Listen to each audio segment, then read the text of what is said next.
할렐루야. 우리 서로 인사하겠습니다. 복 되시길 바랍니다.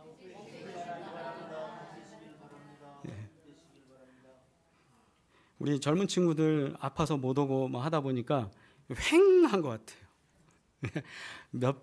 몇 사람 안 보여도 휑합니다. 근데 우리가 다음 주엔 더 건강한 모습으로 만날 수 있도록 여러분 기도해 주시고 또 더 좋은 소식들이 넘쳐날 수 있도록 서로 격려해 주시길 바랍니다. 오늘은 송년주일이어서 말씀이 우리 예수님께서 태어나시고 그 다음에 지난주 우리 크리스마스 때는 우리 최 목사님 통해서 이제 태어나는 과정, 영광과 평화의 말씀이 선포되어지고 이제 그 이후에 아기가 자라나는 과정. 이 오늘 말씀의 본문입니다. 그래서 41절로부터 52절 말씀을 통해서 예수님이 특별히 52절에 지혜가 자라나고 장성하여지면서 사람들에게 사랑받고 물론 하나님께도 사랑받는 그 모습을 통해서 오늘 우리가 믿음의 삶을 어떻게 살 것이냐 또 고백하고 하나님 안에서 자라나는 믿음의 삶이 되시길 주의 이름으로 축복합니다. 성장이라는 단어는 모든 생명체에 다 관여가 됩니다. 그래서 내가 성장하고 있느냐. 근데 성장을 안 하는 순간 어떻게 될까요? 성장을 안 하면 도태되죠. 도태되면 그 다음 생명은 마감되는 거예요. 예. 심장이 뛰다가 내가 도저히 못 뛰겠다 싶으면 뭐가 되는 거예요? 죽는 거예요. 그죠? 맞습니다. 그래서 명의, 그 다음에 EBS에는 명의를 하잖아요. 그 다음에 KBS에서는 생로병사를 하고 예전에는 그런 거 잘 유심히 안 봤거든요. 근데 요즘은 유심히 봐요. 왜냐하면 거기에 1년 이렇게 보면 고혈압의 문제가 지난번에도 나왔는데 당뇨의 문제가 지난번에도 나왔는데 근데 그런 것들 다시 보면서 우리 권사님은 이런 부분에 편찮으시겠구나. 그 다음에 파킨슨이 나오면 파킨슨은 이런 부분을 힘들게 하는구나. 그 다음에 암도 여러 종류잖아요. 암의 종류들 쭉쭉 나오면 그렇구나. 계속 끊임없이 공부를 하는 것 같아요. 공부하고 그걸 보면서 결정적인 거 뭐냐면 노화가 되면서 우리 세포는 더 성장하는 게 아니라 퇴보하고 더 이상 성장하지 못하면 이제 그때부터는 우리의 몸은 어쩔 수 없이 이제 생명을 다하게 되는 거예요. 근데 생명을 다하는 것까지는 그래 육신은 그렇다 치는데 우리의 인격은 어떠냐? 맞아요. 우리 인격은 계속적으로 성장해야 되고 성숙되어져야 되는데 한번 퀴즈 내볼까요? 작년보다 올해 좀 나아졌습니다 하고 손 들어보세요. 작년보다 내가 좀 나아진 것 같아요. 인간다워졌어요. 장로님 할렐루야. 예, 그렇잖아요. 부끄러워서 그렇지 사실은 작년보다 올해 더 나아지신 거 맞아요. 아멘. 예, 저도 저를 보면 좀 나아진 것 같아요. 예, 뭐가 나아졌냐? 그건 비밀이고 좀 나아진 것 같아. 예, 생명은 그렇게 성장이라는 과정을 통해서 더 좋아지는 거예요. 우정도 그래요. 우정도 전에 이렇게 우정하고 시간이 지나면서 우정이 다르고 부부에도 그런 것 같고 그다음에 이런 관계들이 다 그런 것 같아요. 시간이 지나면서 누가복음에는 성장과 관련돼서 두 사람의 이야기가 나옵니다. 여러분 아시나 모르겠어요. 두 사람이 나오는데 한 사람은 누군지 아세요? 요한이에요. 세례 요한 이야기.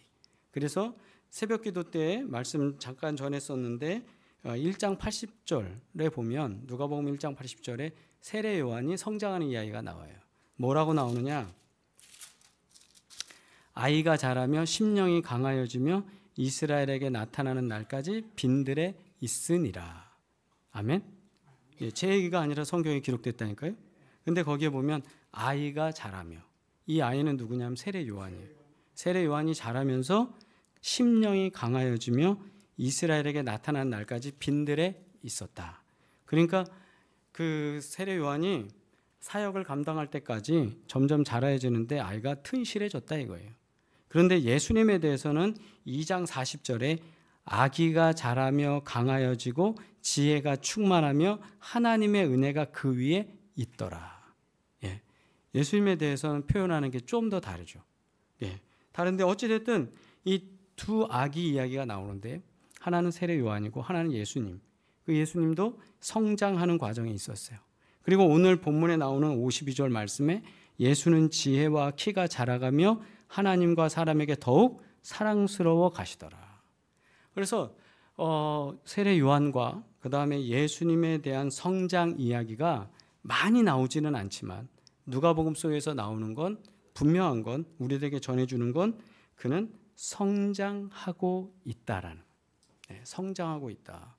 그래서 한 해가 마지막 마감되는 오늘 우리는 한번 하나님 안에서 자라나고 있느냐, 성장하고 있느냐, 그리고 또한 세례가 있는 오늘 세례식을 통해서 내 삶이 내가 세례 처음 받을 때보다 또 성장하고 있느냐, 자문하고 신앙을 점검하고 또 우리가 더 성장해야 되겠다라는 그런 목표 의식을 갖고 또 한 해를 마감하고 새롭게 시작하는 저와 여러분 되기를 소망합니다.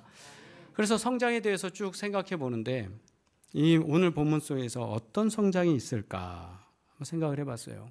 그래서 묵상하는 가운데 이래 보니까 간단하게 말씀드리면 성장은 개인의 성장이 있어요. 개인의 영적 성장. 그래서 예수님이 건강하여지고 강하여지고 지혜가 자라는 그런 성장이 있고 또 하나는 공동체의 성장입니다. 교회 공동체. 그런데 이 개인과 공동체의 성장의 사이를 메꿔주고 그 사람을 성장시켜주는 매개체가 있어요. 그거를 성경에서는 가정이라는 걸 보여주고 있습니다. 그래서 개인과 가정, 교회 이 세 가지가 세 시각이 어떻게 성장할 수 있는지 오늘 말씀 속에서 우리가 잠깐 살펴보도록 하겠습니다. 먼저는 성도의 신앙이에요. 성도의 신앙. 성도는 하나님 안에서 이게 자라나고 있거든요. 교인들이 성장해야 돼요. 교인들이. 그래서 예수님은 46절과 47절에 46절 말씀 보시면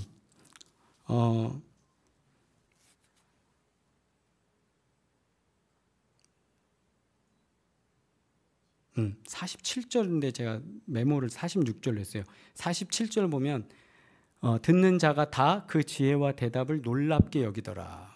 이게 뭐냐면 성전에서 예수님과 성경 교사들과의 대화인데 그 대화 속에서 그들이 놀랍게 여기더라는 거예요. 왜 그러냐면 하나님이시니까 하나님의 말씀을 전하니까 그 사람들은 놀랄 뿐이죠. 그리고 그의 부모가 보고 놀라며 그러니까 교사들이 놀라고 부모가 놀라고 어떻게 이런 일이 벌어지는가. 그런데 이렇게 놀라게 되는 배경은 뭐냐. 비록 겉으로 볼 때는 어린아이지만 누굽니까? 하나님이시잖아요. 네. 하나님의 영이 하나님이 우리 가운데 오신 임마누엘이시잖아요. 그래서 우리 가운데 오셨기 때문에 이렇게 말씀을 전해주셨는데 우리도 나이에 상관없이 어린아이 또 나이 든 사람 그거에 상관없이 하나님 말씀에 있어서 하나님 안에서 자라나는 삶을 우리는 있어야 되겠다. 그래서 보면 말씀 중심의 삶으로서 우리가 성장해야 된다. 개인은 우리 성도들은 우리의 삶은 말씀으로 성장해야 된다. 듣는 자가 다 그 지혜와 대답을 듣고 놀랐다는 거예요. 말씀 때문에 놀라는 거지 우리가 뭐 키가 커서 놀란다? 살이 쪄서 놀란다? 이건 의미가 없어요. 하나님의 말씀이 내 안에 있어서 사람들과 대화할 때 또 우리가 기도할 때 이럴 때 하나님의 말씀이 영향력을 미쳐야지 여러분이 목사를 보면서 목사를 소위 말해서 아주 편하게 표현하면 대화하는 이유가 뭡니까? 말씀을 그래도 목사님이 조금 더 기도 많이 했겠지 우리보다 조금 더 성경에 대해서 공부했겠지 조금 더 성경 말씀을 묵상하면서 좀 알겠지 이런 권위 때문에 목사를 대접하는 거지 목사를 왜 대접하겠습니까? 저희 어디 가면요 별로 대접 못 받아요. 교회 안에서 대접받는 거지. 근데 그 대접받는 이유 뭐 높인다 이런 숭배하는 이런 개념이 아니라 왜 대우하느냐 하는 건 말씀이래요. 말씀. 그러니까 목회자들도 말씀에 대해서 권위가 있어야 되지만 교인들도 마찬가지로 성도도 말씀으로 성장해야 되는 거. 예수님이 그 어린 나이에 교사들 그 선생들 앞에서 뭘로 그들을 잡았습니까? 말씀이에요. 오늘도 우리가 그 이단들과 만났을 때 많이 넘어지는 이유가 그 사람들은 교묘하게 말씀 갖고 들어오거든요. 그러면서 자꾸 우리를 유혹시켜요. 그럼 거기 넘어가요. 왜? 잘 모르니까. 그러나 말씀의 권위를 갖고 말씀 안에서 성장하시길 주의 이름으로 축복합니다. 그런데 문제는 말씀을 지식으로만 알면 안 돼요. 말씀은 지식으로 우리가 성경 퀴즈 하려고 이걸 보는 게 아니에요. 말씀은 뭐 해야 돼요? 이 말씀을 내 삶에 살아야 됩니다. 그게 감리교 운동이에요. 감리교는 다른 교단하고 좀 달라요. 우리는 말씀에 대해 실천하려고 그러는 거예요. 경건의 삶을 살려고 하는 거예요. 이게 다른 거예요. 뭐 이거 잘 알면 뭐예요? 목사인 제가 성경 잘 알면 뭐해요? 요즘은 아무리 잘 알아도 이제는 시대가 지났어요. 어떤 시대가 지났냐면 몇 번 이렇게 여기다가 두드리면 다 나와요. 지식으로는 이제 따라갈 수가 없어요. 지식의 문제가 아니에요. 목사의 삶의 중심은 삶이에요. 우리 장로님들이 교회 안에서 대우받고 대접받는 것도 마찬가지예요. 장로님이 믿음 안에 사니까 성도들이 처음 오신 분들, 집사, 젊은 친구들이 볼 때, 야, 우리 장로님 같아야 되겠다. 내가 잘하면 우리 장로님처럼 내가 교회 해야 되겠다. 신앙생활 해야 되겠다. 이런. 권사님 마찬가지, 집사님 마찬가지. 겉으로 볼 때 우리가 보는 눈으로는 밖에 상대만 보니까 목사님 저러면 안 되지, 집사님 저러면 이러지 말고 나를 볼 때 내가 말씀에 우러나서 살아가는 이 모습으로 사람들에게 성장받았음을 우리가 인정받을 수 있는, 사람에게 뿐만 아니라 하나님께도 마찬가지죠. 그런 삶이 되시길 주의 이름으로 축복합니다. 그리고 그럼 어떻게 해야 영적인 성장이 된 거냐? 기도와 예배죠. 기도와 예배. 이거는 빼먹을 수 없는 거예요. 그래서 기도와 예배, 이 중요한 이것을 가지고 우리가 신앙생활을 할 때 하나님 안에서 우리는 자라난다. 예. 그러므로 한번 되돌아보세요. 전 여러분들 좀 알잖아요. 6년 전에도 봤고 지금도 보고. 예. 그보다 더 먼저 보신 분도 있어요. 제가 이렇게 만나본 분들. 근데 해가 지나면서 다 변해. 좋은 쪽으로 성장하고 변하더라고요. 그게 얼마나 감사해요. 예. 그러므로 우리가 기도하면서 영적 성장, 인내의 성장을 가져가는 저와 여러분 되기를 간절히 바랍니다. 그러면서 두 번째는 믿음의 성장이 어디서 오느냐? 가정이에요. 가정이 엄청 중요합니다. 솔직히.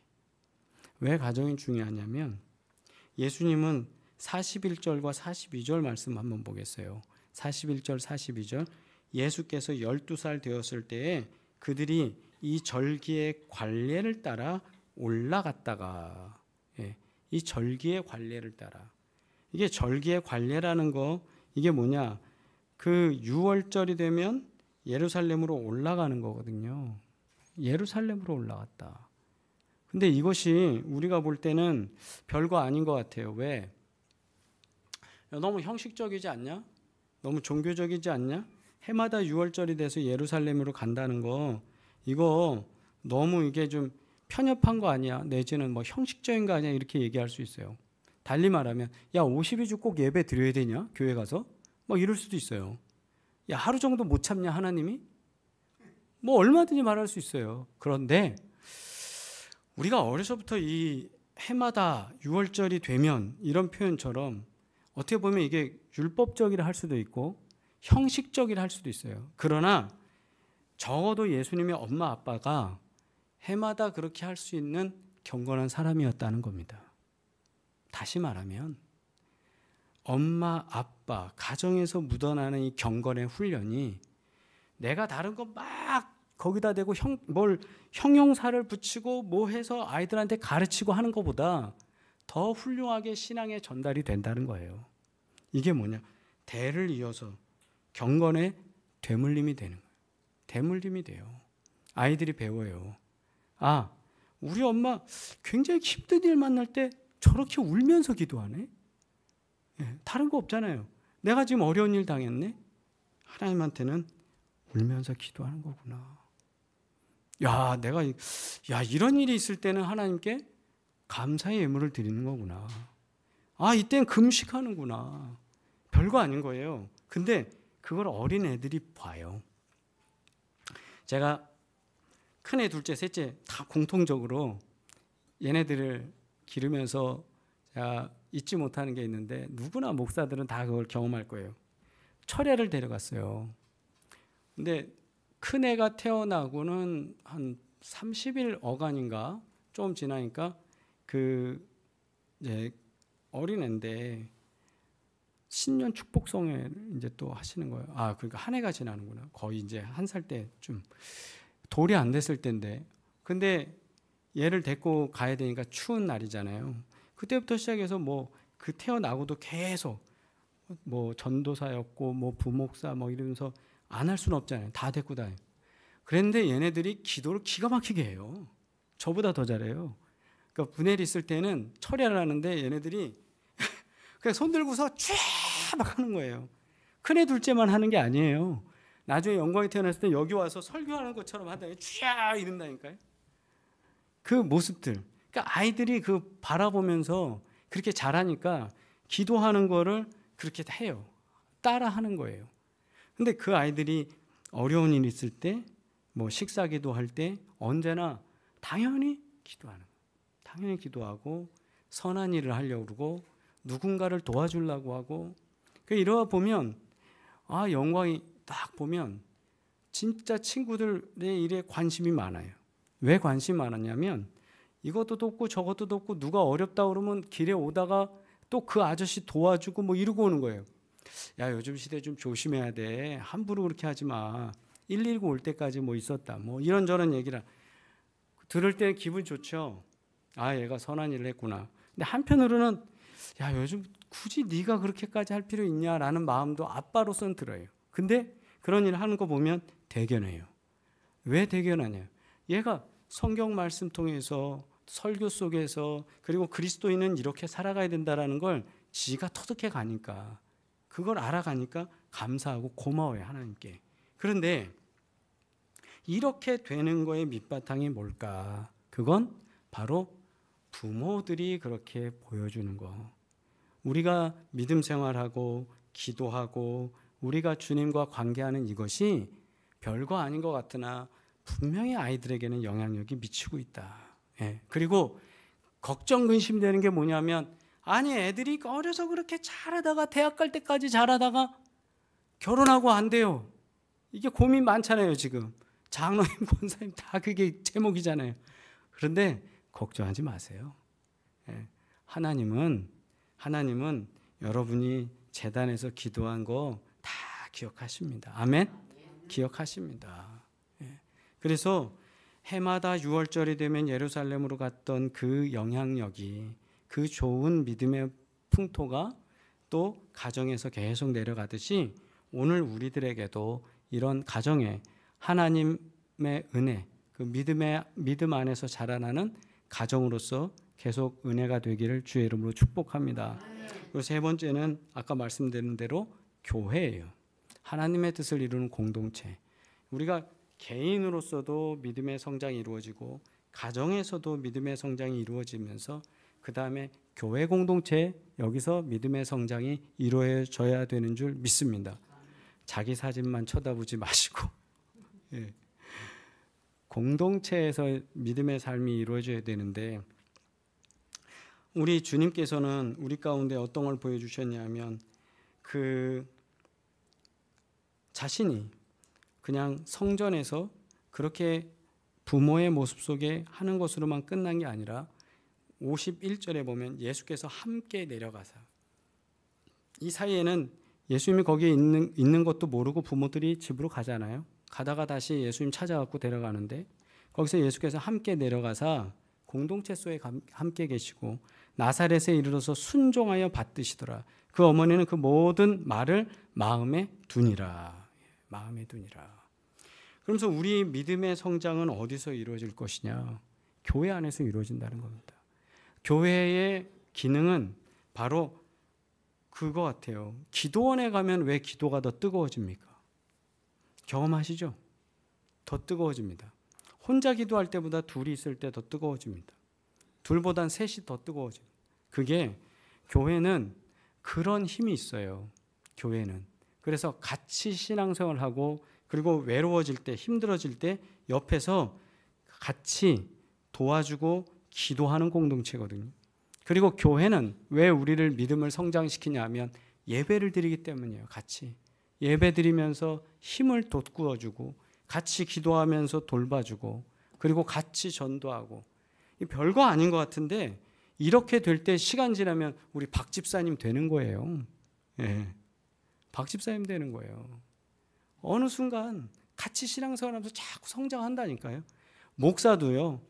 처음부터 이렇게 되진 않아요. 왜 이 말씀드리냐면 저희들끼리도 얘기를 해요.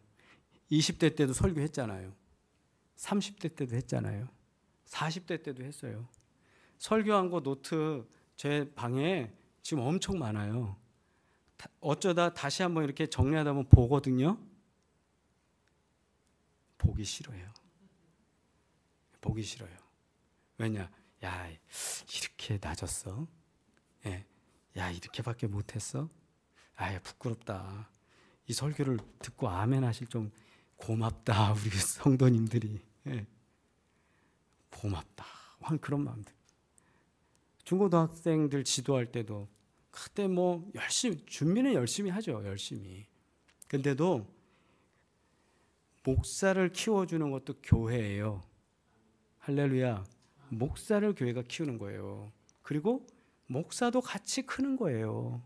그리고 여러분도 마찬가지로 같이 크는 거예요. 할렐루야. 그게 교회라는 거예요. 교회가 없으면 나 혼자 독불장군이야. 나 혼자 똑똑해. 나 혼자 그게 하나님 뜻이라고 얘기해. 그러나 만나보면 그게 다르잖아요. 부부싸움의 원인이 뭡니까? 둘 다 틀린 말 하는 게 아니에요. 같은 말 해요. 더 좋은 말 얘기하는 거예요. 근데 생각의 방향이 좀 다른 거예요. 조금 있다가 하지 한 사람과 난 지금 해야 돼 하는 거의 차이지 둘 다 똑같아. 근데 그걸 서로 싸울 때는 못 알아봐. 그때는 그냥 아주 네가 이기냐 내가 이기냐 막 목소리 크게 하고 있어요. 근데 가만 생각해 보세요. 똑같은 말이에요. 제가 부부들 이렇게 뭐 얘기하는 거 이렇게 아니 뭐 똑같은 말 왜 저래 할까? 다 똑같아. 교회 내에서도 마찬가지거든요. 의견은 다를 수 있어요. 의견은 다를 수 있어요. 그래서 제가 회의할 때마다 항상 그러잖아요. 의견은 달라. 근데 방향은 똑같잖아요. 우리가 복음 위해서 간다는 거. 그러면 조금씩 내려놓으면 돼요. 그 다 틀린 게 아니니까. 또 다 맞는 것도 아니고 같이 만나서 갑니다. 그래서 성장하는 게 교회예요. 아멘? 그래서 피아노가 여기 있다가 여기 가다가 목사님 쫓겨내는 교회 있다고 그랬잖아요. 근데 우리 교회는 여기서 여기 와도 아무 말 안 하니까 내가 목회합니다. 예. 할렐루야. 예. 웃자고 드리는 말이고 우리가 교회는 서로 성장하는 거다. 이 믿음의 성장이 2024년에도 우리에게 온 줄 믿습니다. 그래서 오늘 말씀 52절에 예수는 지혜와 키가 자라가며 하나님 보시기에 어땠다? 더욱 사랑스러워졌다. 사람에게도 더욱 사랑스러워졌다. 이 사랑스러운 이 은혜가 우리 안에 더 충만하길 주의 이름으로 축복합니다. 그래서 해가 지나고 또 달이 지나고 시간이 지난 다음에 우리 신일교회와 사랑의 교회에서 우리가 믿음 생활한 게 후회가 안 되도록 우리의 믿음이 더 성장되길 주의 이름으로 축복합니다. 그래서 하나님 안에서 더 크게 성장해서 개인적으로 성도가 성장하고 가정이 믿음 안에서 성장하고 교회가 성장하는 그 귀한 은혜가 역사되길 주의 이름으로 축복합니다. 기도합니다.